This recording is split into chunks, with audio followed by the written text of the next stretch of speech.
Two নতুন device spark গো 1 latest update. এই ফোনটি কিন্তু একেবারে পুরা আইফোনের মতো দেখতে। নিচের দিকে রয়েছে টাইপ সি পোর্টের 15 ওয়াটের ফাস্ট চার্জ সাপোর্টেড, সাথে রয়েছে 3.5 mm এর হেডফোন জ্যাক, সাথে রয়েছে লাউড স্পিকার এবং ডান সাইডে রয়েছে পাওয়ার বাটন, উপরে রয়েছে up and down volume button, বাম সাইডে রয়েছে দুটি সিম, একটি মেমোরি কার্ড স্লট।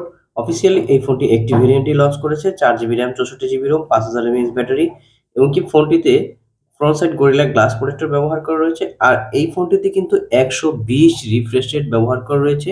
ফ্রন্ট ক্যামেরাতে রয়েছে 8 মেগাপিক্সেল, মেইন ক্যামেরাতে রয়েছে 13 মেগাপিক্সেল ক্যামেরার সাথে রয়েছে কিন্তু এটি এলইডি ফ্ল্যাশ লাইট। চমৎকার এই ফোনটি কিন্তু আমার হাতে যে কালারটি দেখতে পাচ্ছেন এটি কিন্তু ম্যাট ফিনিশিং এর। আরেকটি কালার এই ফোনটিতে রয়েছে সেটি হলো হোয়াইট কালার।